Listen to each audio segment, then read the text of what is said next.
Hi everyone. आज के video में देखेंगे फिलॉसफी का मोस्ट इम्पोर्टेंट टॉपिक्स एथिक्स। इसको लेकर काफ़ी डिमांड थी कि इस टॉपिक को कवर किया जाए क्योंकि इस टॉपिक से मैक्सिमम क्वेश्चन आपके फिलॉसफी एग्जाम में पूछे जाते हैं। तो आज का वीडियो काफ़ी इंपॉर्टेंट है। एक भी क्वेश्चन बिना स्किप के सारे क्वेश्चन देखना, क्योंकि मैंने एथिक्स से इंपॉर्टेंट फैक्ट्स हर एक क्वेश्चन को काफ़ी डिटेल में एक्सप्लेन किया हुआ है जिससे आपका कन्फ्यूजन दूर हो पाए। तो आज का वीडियो काफ़ी इंपॉर्टेंट है। चलिए शुरू करते हैं आज का पहला क्वेश्चन। लेकिन उससे पहले अगर आप UPSC TRE 4 state second phase की तैयारी कर रहे हो तो आपको 150 मार्क्स का नोट्स दिया जा रहा है जिसमें आपका philosophy plus GK GS, math, reasoning, language paper, arts of teaching हर एक चीज़ मिलेगा। और फिलोसफी से जो आपका सिलेबस है 15 यूनिट का, उस सारे 15 यूनिट को कंप्लीट कवर करते हुए और टॉपिक वाइज जो बार बार एग्जाम में क्वेश्चन पूछे गए हैं वो सारे डिटेल में कवर करते हुए 4000 से ज़्यादा आपको टॉपिक वाइज क्वेश्चन आंसर मिल रहा है।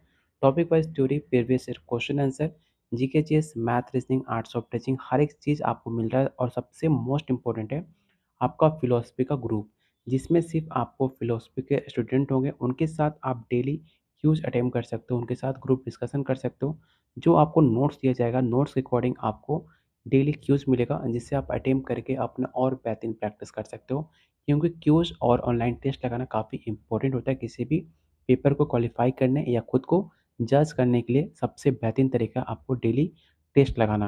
ये सब कुछ मिलेगा सिर्फ 500 में, जो डेली बहुत सारे बच्चे ज्वाइन कर रहे हैं। अगर आप भी इंटरेस्टेड हो तो इस नंबर पे कॉल और व्हाट्सएप करके इस कंप्लीट नोट्स के साथ आप ग्रुप को ज्वाइन कर सकते हो सिर्फ 500 में। तो लेने के लिए सिर्फ इस नंबर पे कॉल और व्हाट्सएप कीजिए और इस कंप्लीट नोट्स को आप ले सकते हैं अगर आप सच में सीरियस हो अपने फ्यूचर, अपने जॉब को लेकर। तो चलिए कुछ इंपॉर्टेंट पॉइंट्स है जैसे कि एथिक्स होता क्या है। तो सबसे पहले आपको पता होना चाहिए कि नैतिकता की परिभाषा होती क्या है। तो नैतिकता दर्शन शास्त्र की एक ऐसी शाखा मानी जाती है जहाँ पर नैतिक सिद्धांतों, मूल्य और सही गलत का अध्ययन किया जाता है। उसे कहा जाता है नैतिकता। ठीक है। दूसरा पॉइंट है आपका प्रामाणिक नैतिकता क्या होता है। तो प्रामाणिक नैतिकता उसे कहते हैं जहाँ पर आपके मानकों और व्यवहार के नियमों को निर्धारित करती है, जैसे कि कांट का कर्तव्य सिद्धांत, उपयोगिता, ये सब आपके प्रामाणिक नैतिकता के अंतर्गत आते हैं। तीसरा पॉइंट है मेटा एथिक्स। आपने नाम सुना होगा, इससे क्वेश्चन में पूछे गए थे मेटा एथिक्स से, जो कि आपके जितने भी डिसीजन प्रकृति का विश्लेषण होता है, जैसे कि अच्छा का अर्थ क्या होता है, ये सब आपके मेटा एथिक्स के अंतर्गत आते हैं। तो टोटल मैंने इसमें 10 आपको इंपॉर्टेंट पॉइंट रखे हैं जिससे बार बार एग्जाम में क्वेश्चन पूछे गए। और इस 10 पॉइंट से मैंने 30 क्वेश्चन को रेडी किया है जिससे आपके एग्जाम में पूछे गए सवाल भी हैं और आपके आने के चांसेस भी काफ़ी ज़्यादा हैं। तो इन पीडीएफ को डाउनलोड कहाँ से कर सकते हो? इस पीडीएफ को डाउनलोड करने के लिए जो हमारा पेड ग्रुप है, जो आपको 500 में मिलेगा, उस ग्रुप में इस पीडीएफ को डाउनलोड मैं शेयर कर दूँगा। जाकर आप हर एक पॉइंट को डिटेल में आप पढ़ सकते हो और क्वेश्चन का प्रैक्टिस कर सकते हो। तो हम सबसे पहले शुरू करते हैं आज का पहला क्वेश्चन। पहला क्वेश्चन है आधुनिक नैतिकता के जनक किसे माना जाता है? पहला ऑप्शन है अरस्तु, Immanuel can't, John Stuart mill, Socrates या इनमें से कोई नहीं।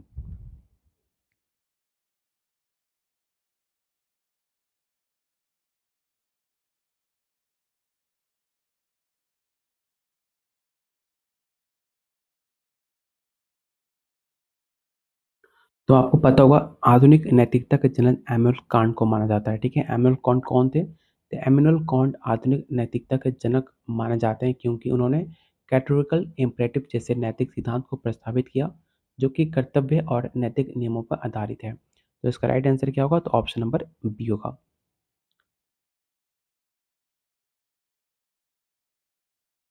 अगला क्वेश्चन है उपयोगितावाद का केंद्रीय विचार क्या है? पहला ऑप्शन अधिकतम लोगों को अधिकतम सुख, दैवीय आदेशों का पालन, व्यक्तिगत गुणों की प्राप्ति या प्राकृतिक नियमों का पालन करना।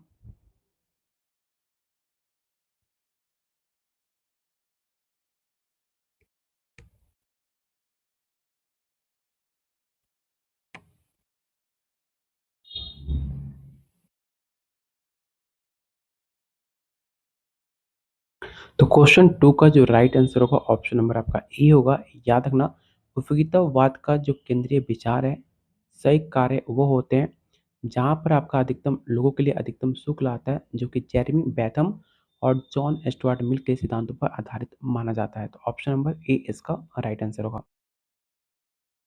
क्वेश्चन नंबर थर्ड है, कैटेगोरिकल इम्पेरेटिव की अवधारणा किस दार्शनिक ने प्रस्तावित किया? पहला ऑप्शन है अरस्तु, Immanuel Kant, David Hume, Friedrich Nietzsche या इनमें से कोई नहीं। इस क्वेश्चन को याद रखना, काफ़ी बार एग्जाम में क्वेश्चन पूछे जा चुके हैं और ये सेम क्वेश्चन मैंने जस्ट अभी आपको डिटेल में बताया भी था क्वेश्चन नंबर 1 में। अगर आपने ध्यान से मेरी बातों को सुना होगा तो आप आसानी से इसका आंसर बता पाओगे।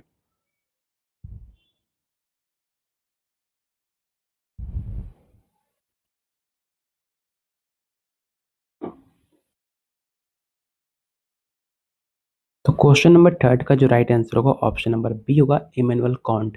कैटेगोरिकल इम्पेरेटिव की अवधारणा इमैनुअल कांट ने प्रस्तावित की थी, क्योंकि जो एक नैतिक सिद्धांत होती है ये बताता है कि हमें वो कार्य करना चाहिए जो कि सार्वभौमिक से नियम से बने हो।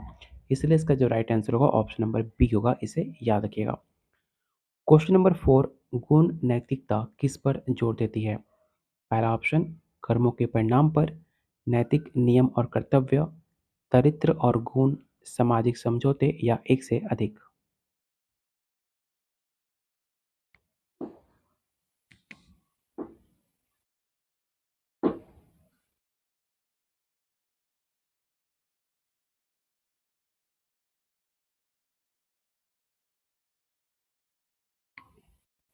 तो क्वेश्चन 4 का जो भी आंसर ए टिक आउट कर रहे हैं उनका आंसर गलत है। इसका जो राइट आंसर होगा ऑप्शन नंबर सी होगा, क्योंकि जो गुण नैतिकता व्यक्ति के चरित्र होते हैं उनको नैतिक गुणों पर सबसे ज़्यादा जोर दिया जाता है।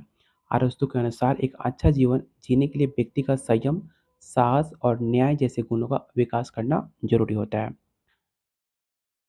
क्वेश्चन नंबर 5, कौन सा नैतिक सिद्धांत कर्मों के परिणामों पर केंद्रित है? पहला ऑप्शन है कर्तव्य नैतिकता, गुण नैतिकता, उपयोगितावाद, सापेक्षवाद या इनमें से कोई नहीं।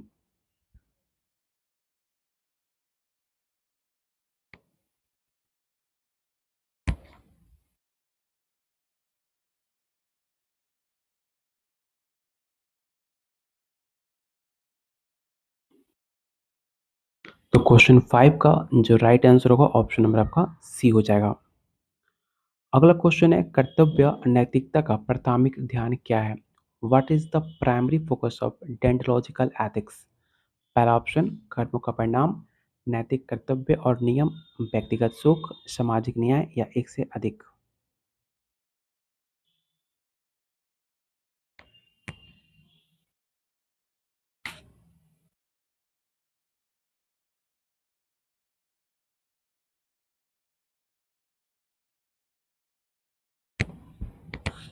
तो क्वेश्चन 6 का जो भी आंसर बी टिक आउट कर रहे हैं उनका आंसर सही है। याद रखना, कर्तव्य नैतिकता नैतिक कर्तव्य और नियमों पर ध्यान केंद्रित करता है।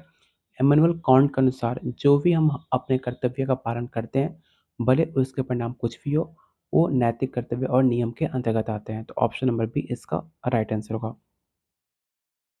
अगला क्वेश्चन काफ़ी इंपॉर्टेंट है, इसे आप विवेक क्वेश्चन टेक आउट कर लेना, क्योंकि सवाल आपके एग्जाम में पूछा जा चुका है कि निको मैकियन एथिक्स पुस्तक किसके द्वारा लिखी गई एक फेमस पुस्तक है? प्लेटो, अरस्तु, एमल कॉन्ट, जॉन स्टुअर्ट मिल या इनमें से कोई नहीं।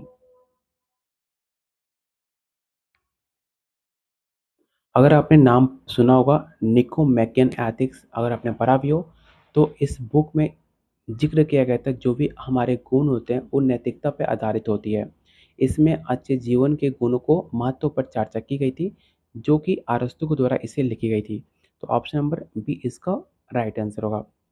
अगर आपने टेलीग्राम ग्रुप को ज्वाइन नहीं किया तो ये फ्री ऑफ कॉस्ट है, हर कोई इसे ज्वाइन कर सकता है, जहाँ पे आपको quiz plus PDF plus BPSC TRE 4 state का हर कोई अपडेट, आपको एग्जाम रिलेटेड जो भी अपडेट आता है इस ग्रुप में हम पोस्ट करते हैं, जिसका लिंक आपको डिस्क्रिप्शन बॉक्स और कमेंट बॉक्स में मिल जाएगा, जहाँ पे आपको 1000 से ज़्यादा बच्चे इस ग्रुप में ज्वाइन है। आप जाकर उनके साथ ग्रुप डिस्कशन भी कर सकते हो, जिसका लिंक आपको डिस्क्रिप्शन बॉक्स में मिल जाएगा, जाकर वहाँ से ज्वाइन कीजिए। अगला क्वेश्चन है, अरस्तु का नैतिकता में गोल्डन मीन क्या है? इन ऑप्शन को ध्यान से पढ़िए और बताइए, what is the golden mean in Aristotle's ethics?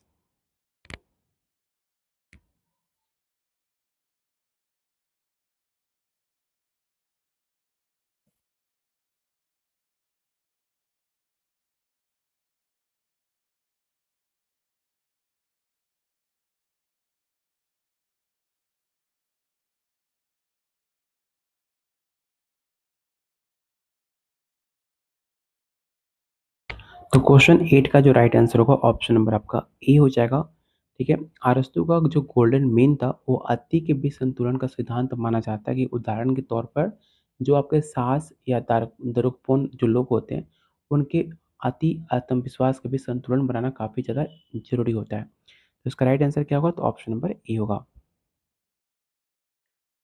Kantian नैतिकता का मुख्य सिद्धांत क्या है? What is the main principle of Kantian ethics? इन ऑप्शन को ध्यान से पढ़िए और बताइए क्वेश्चन 9 का राइट आंसर क्या हो सकता है।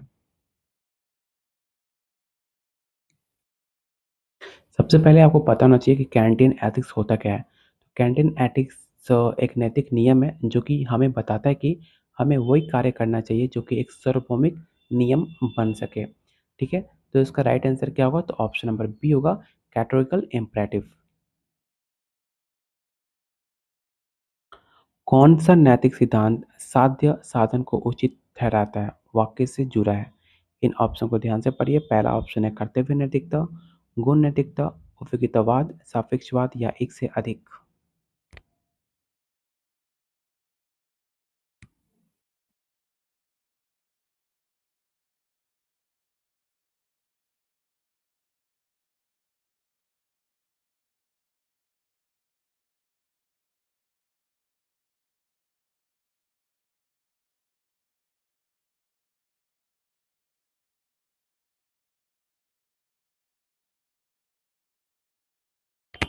तो क्वेश्चन नंबर 10 का जो राइट आंसर होगा ऑप्शन नंबर आपका सी हो जाएगा। साध्य साधन को उचित ठहराता है, जबकि इस सिद्धांत के अनुसार यदि किसी कार्य का परिणाम अच्छा है तो उस कार्य को करना चाहिए, भले उसका साधन कुछ भी हो। ठीक है? तो ऑप्शन सी इसका राइट आंसर होगा। क्वेश्चन नंबर 11, गुण नैतिकता की प्राथमिक चिंता क्या है? पहला ऑप्शन नियम और कर्तव्य, कर्मों का परिणाम, चरित्र और नैतिक गुण, सामाजिक समझौते या इनमें से कोई नहीं।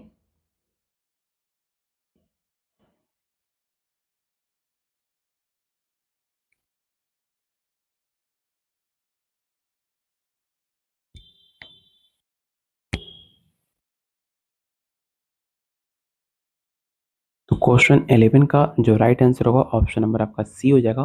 गुण नैतिकता की प्राथमिक चिंता व्यक्ति के चरित्र और नैतिक गुणों का विकास माना जाता है कि ऐसा अरस्तु मानते थे कि एक अच्छा जीवन जीने के लिए व्यक्ति के गुणों का विकास करना काफ़ी ज़्यादा जरूरी होता है। तो ऑप्शन नंबर सी इसका राइट आंसर होगा।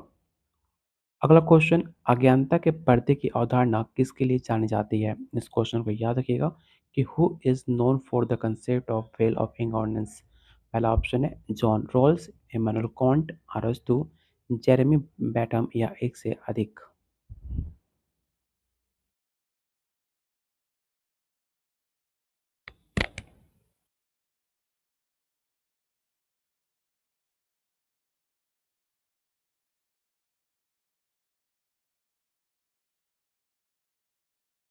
तो क्वेश्चन 12 का जो राइट आंसर होगा ऑप्शन नंबर आपका ए हो जाएगा।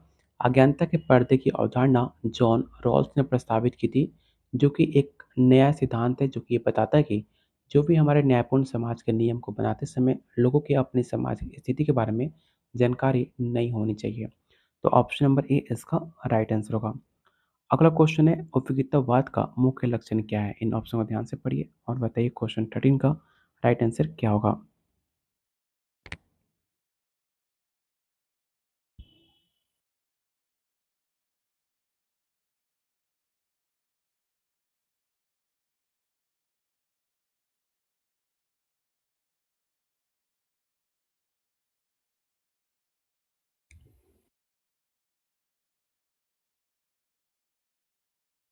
तो क्वेश्चन 13 का जो राइट आंसर होगा ऑप्शन नंबर बी होगा, सुख को अधिकतम करना, ऑप्शन नंबर बी।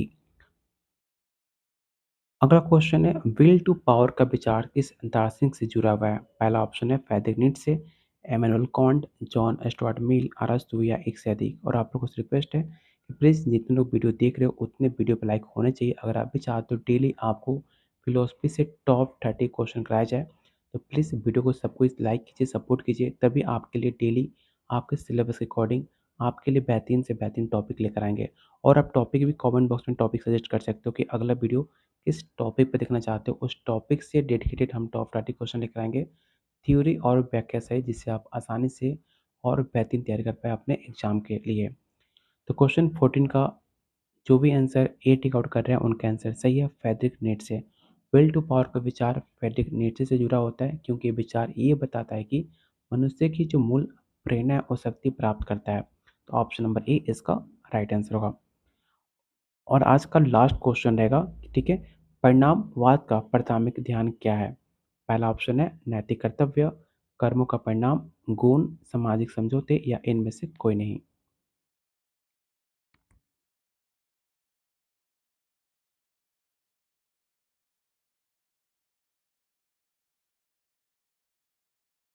तो क्वेश्चन नंबर 15 का जो राइट आंसर होगा ऑप्शन नंबर आपका बी हो जाएगा। परिणामवाद का प्राथमिक ध्यान कर्मों के परिणाम पर होता है क्योंकि इस सिद्धांत के अनुसार जो भी हम सही कार्य करते हैं उसका परिणाम अच्छे ही होते हैं। तो ऑप्शन नंबर बी इसका राइट आंसर होगा। और भी बहुत सारे क्वेश्चन हैं, ठीक है, लेकिन इस वीडियो में हम टोटल 50 क्वेश्चन ही रहने देंगे, ठीक है। अब बस आप वीडियो को लाइक और शेयर कीजिए, सपोर्ट कीजिए, जिससे आपके लिए और हम मोटिवेट हो आपके लिए और बेहतरीन कंटेंट लाने का, जिससे आपका बेटर तैयारी हो पाए आपके एग्जाम के लिए। तो जितने लोग वीडियो देख रहे हो प्लीज़ वीडियो को लाइक और शेयर जरूर करना और टॉपिक का नाम ज़रूर मेंशन करना, किस वीडियो पे अगला वीडियो देखना चाहते हो जिस टॉपिक पे, जिसके लिए आपके लिए और डेडिकेटेड थ्योरी क्वेश्चन और प्रीवियस ईयर क्वेश्चन को भी शामिल करेंगे उस टॉपिक से रिलेटेड जो आपके लिए बेहतरीन कंटेंट हो पाए। अगर आप हमारे साथ एग्जाम की तैयारी करना चाह रहे हैं तो सिर्फ 5 मिनट में आपको इतना कुछ दिया जा रहा है। साथ में आपको गाइड भी किया जा रहा है कैसे एग्जाम की तैयारी करनी है, क्या पढ़ना है, क्या नहीं पढ़ना। अगर आप इतना कंप्लीट कर लेते हो, 4000 क्वेश्चन प्रैक्टिस करते हो बाय पीडीएफ, बाय क्यूज़, तो एनएफ है किसी भी एग्जाम को क्वालिफाई करने के लिए, ये मेरा दावा है। तो बस आपको क्या करना है, सिंपल सा बस इस नंबर पे कॉल और व्हाट्सएप करना और इस कंप्लीट नोट्स को आप ले सकते हो सिर्फ 500 में, जो डेली बहुत सारे बच्चे ज्वाइन कर रहे हैं। अगर आप भी सीरियस हो तो इस नंबर पे कॉल व्हाट्सएप करके आज ही हमारे साथ जुड़ सकते हैं। तो मिलते हैं बहुत जल्द अगले वीडियो में, तब तक के लिए कीप वॉचिंग, कीप शेयरिंग।